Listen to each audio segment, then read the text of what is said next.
Papa de gloire, nous te bénissons encore ce matin pour cette nouvelle journée que tu nous accordes. Ta parole dit que ta bonté se renouvelle dans nos vies chaque matin. Je te remercie pour ta bonté qui se renouvelle dans la vie d'un frère, d'une sœur encore ce matin. Je t'élève au-dessus de toutes choses. Saint-Esprit, notre hôte par excellence, viens prendre toute la place. Viens régner encore dans nos cœurs, dans nos pensées. Utilise-moi, Papa, et parle à travers moi. Inspire les pensées de mon cœur et les paroles de ma bouche, afin de délivrer le message que toi tu veux délivrer à ton peuple, et que toute la gloire te revienne. Je redis à néant tout esprit qui s'élèverait contre la pensée divine, et que le Saint-Esprit prenne toute la place dans ce groupe BMVJ, pour la gloire de ton nom. Amen. Shalom, bien-aimé du Seigneur. Je suis la sœur Inam, accompagnée du frère Orphée. Nous étudions aujourd'hui le deuxième livre de Saint Paul apôtre aux Thessaloniciens, chapitre 3.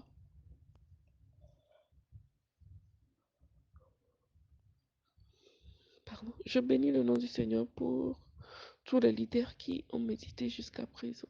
Et je prie que le Saint-Esprit continue de prendre contrôle de tout ce qui se passe sur cette plateforme pour la gloire de son nom. Au reste, frères, priez pour nous, afin que la parole du Seigneur se répande et soit glorifiée, comme elle l'est chez nous. Le Seigneur, c'est l'apôtre Paul qui demande qu'on prie pour eux, afin que la parole se répande. Priez pour BMVG. Prions pour ceux qui annoncent l'évangile. Prions pour nos bergers, prions pour nos pasteurs à l'église. Prions pour eux afin qu'ils annoncent l'évangile tel que ça se doit, tel que le Seigneur veut que ça se doit, pour qu'ils ne se dévient pas de la route. Parce que ce n'est pas une mission facile. L'ennemi va toujours chercher à essayer de les faire dévier de la route. Prions pour toutes ces personnes-là, les autorités que le Seigneur a mis sur nous, afin qu'ils puissent garder la foi, qu'ils puissent persévérer, qu'ils ne puissent pas être chavirés de gauche à droite. L'apôtre Paul même demande qu'on prie pour eux, et afin que nous soyons délivrés des hommes méchants et pervers, car tous n'ont pas la foi. Le Seigneur est fidèle, il vous affermira et vous préservera du mal. Le Seigneur est vraiment fidèle, il nous affermira et nous préservera du mal.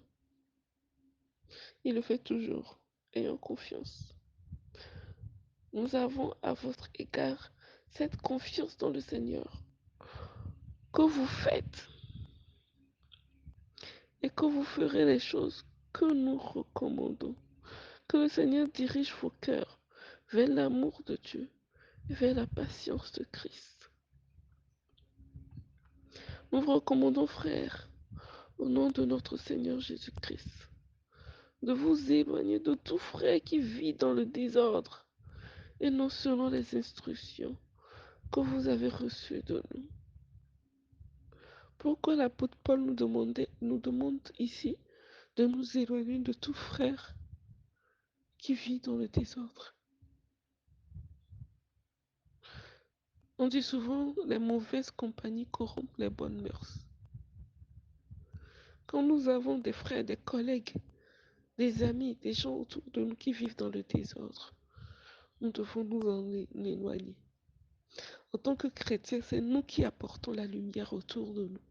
Nous ne devons pas cohabiter et être à l'aise avec des gens qui parlent n'importe comment des femmes. Il y a des hommes qui se regroupent dans nos services et qui parlent de l'impudicité comme si de rien n'était. Et en tant que chrétien, on est là, on rigole avec eux. Et on se sent obligé de le faire, sinon on va dire que non, nous on est rétrograde, nous on fait trop de trucs là, on fait trop Christovie. Non, bien aimé dans le Seigneur, la parole nous dit de nous éloigner de ces gens-là. Parce que à force de le faire, nous ridiculisons Christ que nous suivons. Quelle est la différence alors entre eux et nous? S'ils font une blague sur l'impudicité, ils font une blague qui n'est pas pure et on rigole avec eux. Quelle différence le monde voit entre eux et nous? Ils se disent que nous sommes comme eux, ils n'ont pas de raison de nous suivre. Si nous ne pouvons pas dire niet, je donne mon exemple et je donne mon exemple en toute humilité. Au boulot, par exemple, je suis entourée d'hommes. Mais les hommes, ça parle de femmes. Les hommes qui sont vraiment dans le monde, ça parle de femmes et vraiment dans la vulgarité. Ils savent que quand une âme est là, ils ne peuvent pas dire certains mots. Parce que à plusieurs reprises, je leur ai dit que c'est sale ce qu'ils sont en train de dire. Et quand ils veulent prononcer certains mots, ils disent toi tu viens là, un âme est là, j'accepte. Et je dis, et quand ils prononcent certains mots, je me retourne, je les regarde. Ils savent que ce qu'ils ont dit, je n'ai pas apprécié. Et ils ne peuvent pas faire certaines blagues avec moi. Parce que ils savent que ça, je ne peux pas rigoler avec ça. Bien aimé, l'homme est comme la pensée de son cœur. Il y a certaines pensées qu'on accepte et ça entache nos âmes et c'est très dangereux. Même à la télé, on regarde la télé, on accepte que certaines images nous affectent. Bien aimé, nous ne pouvons pas être chrétiens et regarder des films, surtout dans les télénovelas qu'on passe en ces moments-là. Je ne sais pas, on est friand de ça. On voit un homme, une femme qui se rencontrent aujourd'hui, demain, ils s'embrassent et puis vont au lit. Et on regarde ça avec, je ne sais pas, avec passion. Bien aimé dans le Seigneur, que le Seigneur nous ouvre les yeux de nos cœurs et qu'on regarde ces choses-là avec dédain, avec beaucoup de... C'est le Saint-Esprit qui fait cette œuvre-là, hein. Avant, je voyais Titanic comme un film d'amour, de romance, par exemple. Mais quand je revois certaines choses aujourd'hui, c'est avec beaucoup de recul et je ne permets pas à ce que certaines pensées ou bien certaines choses entrent dans mon âme. Parce que c'est ça, ça commence par la pensée, hein. Le péché naît par la pensée. Quand on voit ça, on se projette dans ces actes-là. Déjà on expose le Saint-Esprit à regarder les mêmes choses. Et je ne veux même pas aller loin pour pousser jusqu'au film pornographique. Bien aimé, faisons attention à ce que notre âme regarde. Nous sommes le temple du Saint-Esprit.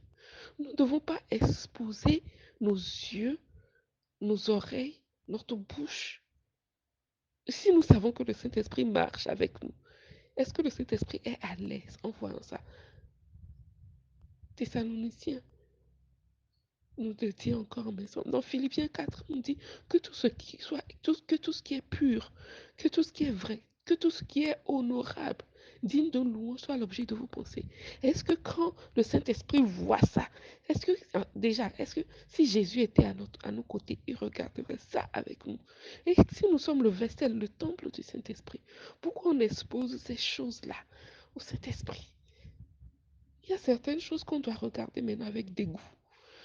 Et c'est en évoluant avec le Saint-Esprit qui fait cette œuvre-là en nous. Il faut qu'on ouvre nos cœurs afin que le Saint-Esprit fasse ces choses-là en nous.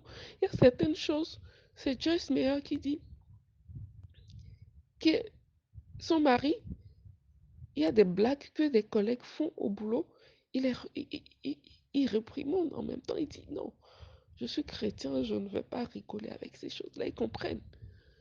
Nous devons tenir ferme dans notre foi, pour être cette lumière-là qui éclaire les autres. Que nous ne soyons pas aussi comme eux. Parce qu'ils sont en train de boire. Moi aussi, je suis obligée de boire.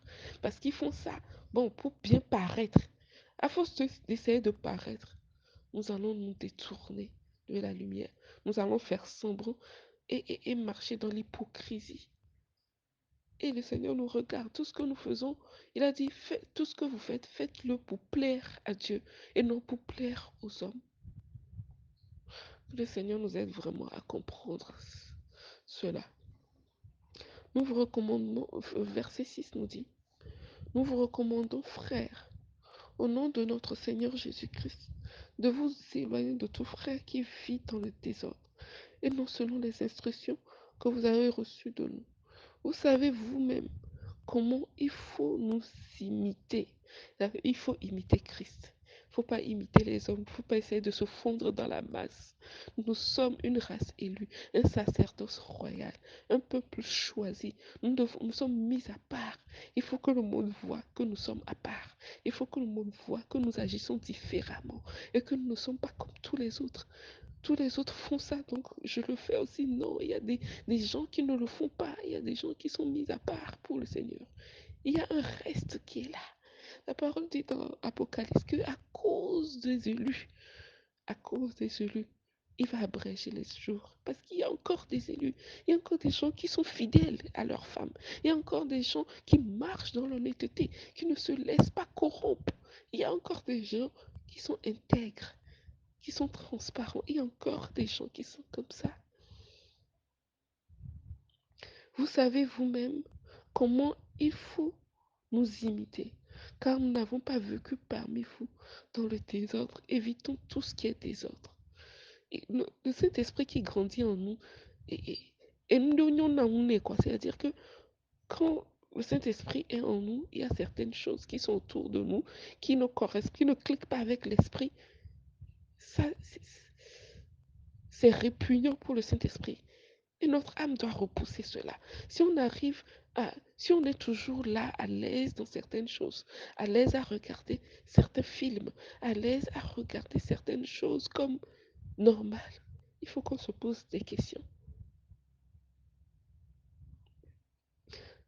Le verset 7 nous dit, vous savez vous-même comment il faut nous imiter, car nous n'avons pas vécu parmi vous dans le désordre. Nous n'avons mangé. Et puis, quand on laisse la place à ces choses-là, la convoitise commence par les pensées. Et ça entre dans nos cœurs. La parole dit que le péché est conçu par nos propres convoitises. Et ça vient d'où? Par nos pensées, par les images qu'on accepte, que ça entre dans notre âme. Il faut rejeter certaines choses. Certaines pensées qui viennent, il faut les rejeter, les écraser. Et prendre autorité sur ces pensées-là. Tout commence par les pensées. Tout commence par ce qu'on laisse notre âme recevoir.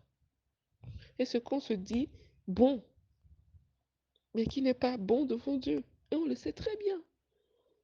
On le sait très bien.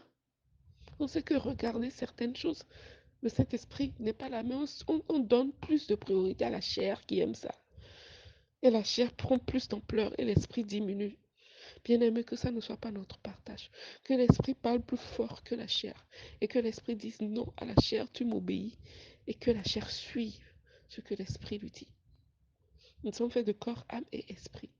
Il faut que nous puissions nous dire ça. Et que nous ne donnons pas tout le temps la nourriture à la chair. Et que l'esprit domine. Il nous faut parfois jeûner, jeûner. C'est le jeûne et la prière qui aide vraiment une personne à prendre autorité sur la chair. C'est très important. Vous savez vous-même comment il faut nous imiter, car nous n'avons pas vécu parmi vous dans le désordre. Nous n'avons mangé gratuitement le pain de personne, mais dans le travail et dans la peine. Nous avons été nuit et jour à l'œuvre pour n'être à charge à aucun de vous. La parole nous dit ici, bon, je continue dans le verset 9 parce que j'ai passé le temps. Ce n'est pas que nous n'en eussions le droit, mais nous avons voulu vous donner en nous-mêmes un modèle à imiter. Car lorsque nous étions chez vous, nous vous disions expressement, si quelqu'un ne veut pas travailler, qu'il ne mange pas non plus. Ici, la parole d'apôtre Paul est en train de nous exhorter à travailler, de toujours travailler. Il est ici comme enseignant, il est ici comme apôtre, il est ici comme pasteur, il est ici comme berger, mais il travaille. Il nous exhorte à travailler. Il a dit, celui qui ne veut pas travailler ne mange pas non plus. Bien-aimé, toi qui es à la maison, tu attends que l'autre fasse et que tu manges tout le temps. Toi qui tends toujours la main vers l'autre, lève-toi. Dieu t'a donné aussi la force de travailler. Toi qui attends toujours que c'est l'homme qui vienne te donner. Toi qui attends toujours que la fin du mois, c'est la femme qui vienne te donner. Oh bien-aimé, lève-toi, que l'esprit de paresse tombe. Le Seigneur t'a donné les capacités et les aptitudes pour travailler. On n'est pas limité. Le Seigneur a tellement mis en nous et c'est l'ennemi qui nous trompe. Qui nous trompe. Quand on met des choses devant le trône de grâce, on met des choses dans la prière, les liens sont brisés et les portes s'ouvrent. Que celui qui ne travaille pas ne mange pas non plus. C'est ce que la parole nous dit ici. Et que ça soit notre partage. Nous apprenons cependant qu'il en a parmi vous quelques-uns qui vivent dans le désordre, qui ne travaillent pas, mais qui s'occupent de futilité. C'est-à-dire que quand tu ne travailles pas, les désirs, les plaisirs du monde sont là. La télé te prend du temps et les loisirs te prennent du temps. Tu es là et la vie est belle. Parce que on fait, on te donne, on fait, on te donne. Ne soyons pas lassistes, ne soyons pas dans cette vie-là où on est là, on attend des autres. Que le Seigneur nous en délivre. Nous invitons ces gens-là et nous les exhortons par le Seigneur Jésus-Christ à manger leur propre pain en travaillant paisiblement. Toi, homme qui attend toujours, toi, femme qui attend toujours. La femme, le Seigneur fait aujourd'hui grâce aux femmes de travailler, d'avoir, d'occuper des postes qu'un homme, que certains hommes ne peuvent pas occuper. Bien-aimés, levons-nous. Le royaume, le royaume de Dieu a besoin des lumières. On a besoin de l'argent pour construire des temples pour le Seigneur, pour aller évangéliser. On a besoin de l'argent pour aller dans le monde. Il faut un véhicule pour aller évangéliser au nord. Il faut de l'argent pour se nourrir, pour aller évangéliser au nord. Il faut vraiment des ressources financières bien aimées dans le Seigneur. Que le monde ne nous trompe pas. Nous avons besoin des ressources, nous avons besoin que quelqu'un voit notre vie et se dise, ah, Nekame Akpoche, comment cette personne est riche en tant que chrétien. Waouh, je veux aussi imiter cette personne-là. Je veux que la personne soit d'abord attirée par comment on brille dans le monde, par comment on est riche. On est riche en bonté, on est riche en amour, on est riche aussi financièrement. Et la personne se dit, on a tout. Comment est-ce on fait pour avoir tout? Que la personne ne nous voit pas, oh, cette personne prêche Christ, hein. Mais regarde comment elle est pauvre, ça ne me donne pas envie, je ne veux pas être pauvre. Non. Que la personne voit notre vie et se dit, je veux être comme cette personne-là. Que le Seigneur nous aide. Shalom bien-aimé du Seigneur, c'était la sœur Nam qui vous a servi. Que le Saint-Esprit nous parle. Amen.